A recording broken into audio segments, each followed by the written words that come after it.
경계는 사라지고 혁신만이 살아남게 되어 있습니다. 미국의 스위치블레이드 600이나 이란의 샤헤드 136 같은 자폭 드론들은 러시아의 전차나 장갑차, 주요 시설을 파괴하는 전가를 올리기도 했습니다. 기존의 방위 산업은 정밀한 설계와 긴 개발 주기, 소수의 고가 장비를 갖다가 개발 생산해오는 구조였습니다. 앞으로의 방위 산업은 군진 무인 체계의 등장과 소모성 드론의 증가로 인하여 신속한 대량 생산 체제를 갖추는 게 필수적인 역량으로 요구되어지고 있습니다. 이제 트럼프 2.0 우리나라는 아마도 방위비 분담이 증가될 것입니다. 반면에 군용 함정이라든지 조선업 분야에 대해서 무기 수출의 기회가 창출될 것으로 예상하고 있습니다. 우리에게는 기회이자 도전을 맞이하게 되었습니다.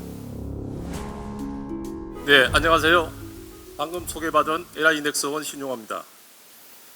최근 러시아 우크라이나 전쟁에서 보듯이 북한은 러시아와 밀착하여 한반도의 긴장감이 고조되고 있고, 또 한편으로는 트럼프 미국 정부는 관세 강화 정책을 통하여 우리를 굉장히 어려움에 빠뜨리고 있습니다. 이러한 상황 속에서 오늘 트럼프 2.0과 신한국 위기 극복의 해법 찾기를 마련하기 위해 오늘의 미래 포럼은 굉장히 시의적절하고 의미 있는 시간인 것 같습니다. 제가 맡은 무인화 현대전의 판도를 바꾸다라는 내용으로 발표드리겠습니다. 먼저 최근에 발생한 시대별 전쟁의 특징적인 변화를 보면 1990년대 걸프전은 폭탄이나 전차와 같은 재래식 무기가 중심이 되었으며 대규모의 병력 동원과 기계화 부대의 전면전이었습니다. 2000년대 이라크전은 네트워크 기반 무기체계를 활용하였고 GPS를 사용하여 정밀 타격 중심 정보 기반 작전 운용이 특징이었습니다. 그런데 최근의 우크라이나전은 좀 다른 양상을 보이고 있는데요. 러우 전쟁으로 본 현대전의 변화를 세 가지로 요약해 보겠습니다. 먼저 가성비입니다. 수백만 원대의 골판지 드론이나 상용 드론을 활용하여 전장에서 감시 정찰 임무를 수행하거나 러시아의 전차나 장갑차를 폭격을 하는 임무를 수행하였습니다. 그리고 상용 위성을 활용하여 전장의 피해 상황을 실시간으로 전파, 공유하고 발달된 인터넷 언론과 소셜미디어를 통하여 자신들의 입장이나 주장을 설파하고 상대방을 비난하는 정보 심리전이 등장하였습니다. 그리고 무인화와 관련해서는 앞선 영상에도 본 바와 같이 무인수상정이 군함을 격침시키거나 전장의 최전선에 투입된 사족 보행 로봇이 감시경찰 임무를 수행해 왔습니다.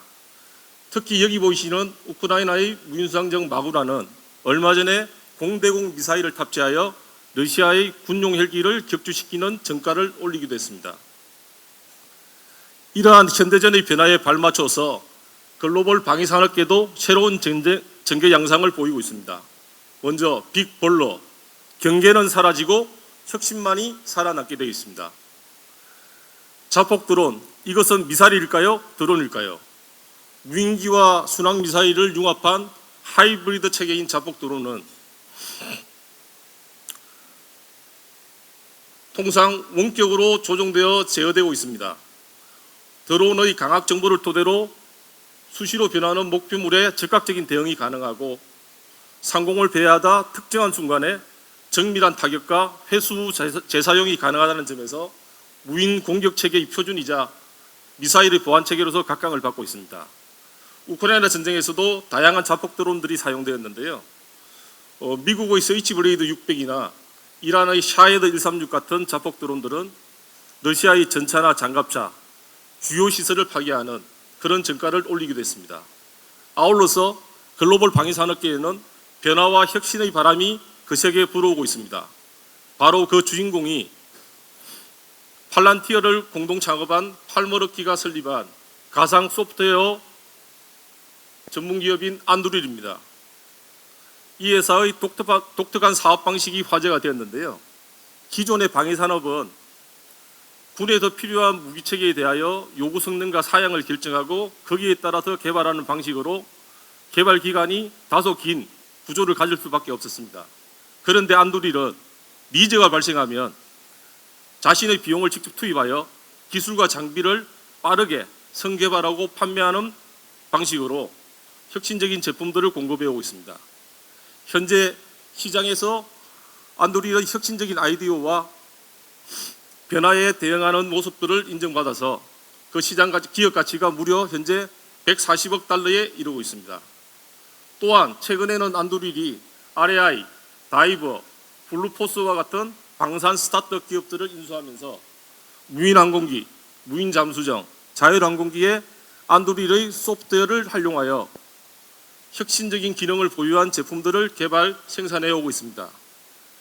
이제 보니 민수산업의 기술과 국방산업의 기술의 경계가 사라지고 있습니다. 또한 글로벌 방위산업은 속도와 효율이 중요시되고 있습니다. 특히 무인체계는 신속하고 저렴하게 확보해야 합니다.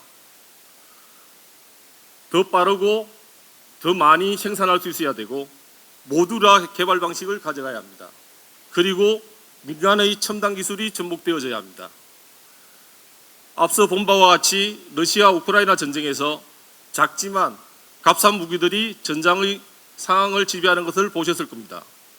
기존의 방위산업은 정밀한 설계와 긴 개발 주기로 소수의 고가 장비를 갖다가 개발, 생산해오는 구조였습니다.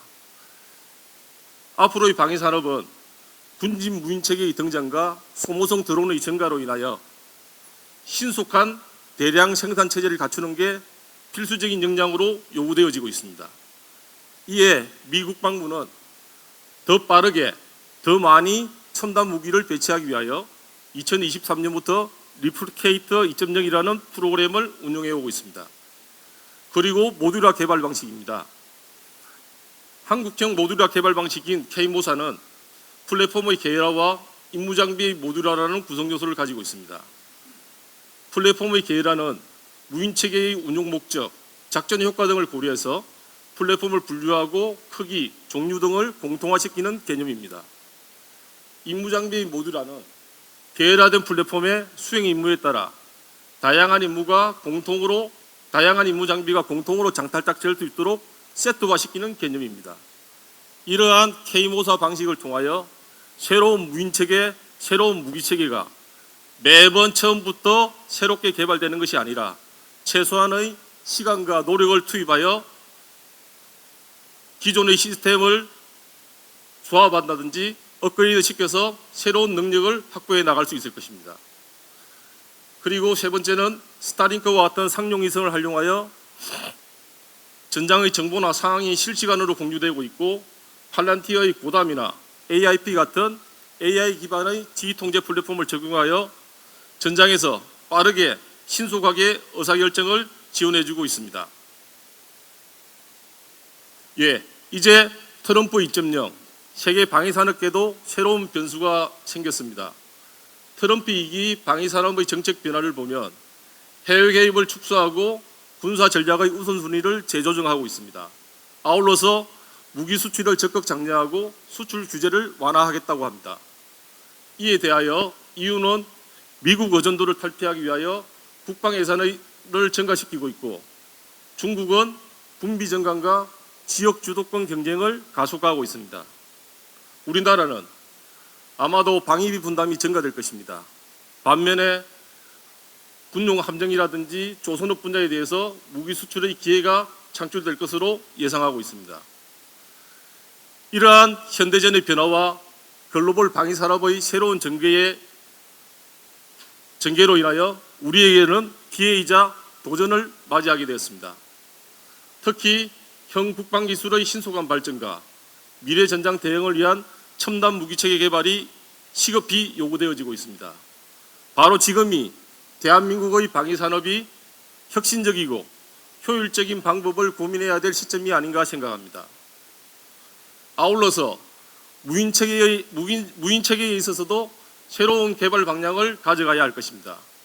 기존의 플랫폼 위주의 확보 전략에서 유연한 결합과 확장이 가능하며 전장의 요구에 신속 효율적 대응이 가능한 다양한 무인 임무장비 개발에 중점을 두어야 할 것입니다. 함정 플랫폼입니다. 기존의 함정 플랫폼이 선정이 되면 거기에 맞추어서 레이더나 유도탄, 소나, 음탄기 등이 플랫폼 중심으로 개발이 되어져 왔습니다.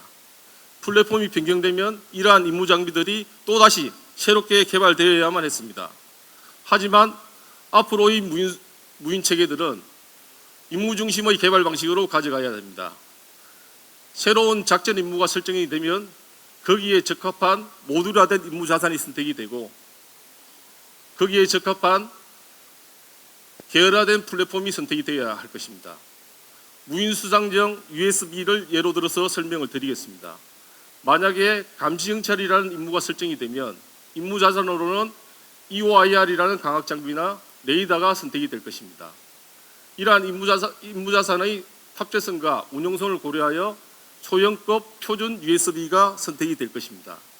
만약에 대함전이라는 임무가 설정이 되면 2.75인치 유도로켓이라는 비공이라는 임무 자산이 선택될 것이고 그 탑재성과 운용성을 고려하여 중형급 USB가 플랫폼으로 선택이 될 것입니다.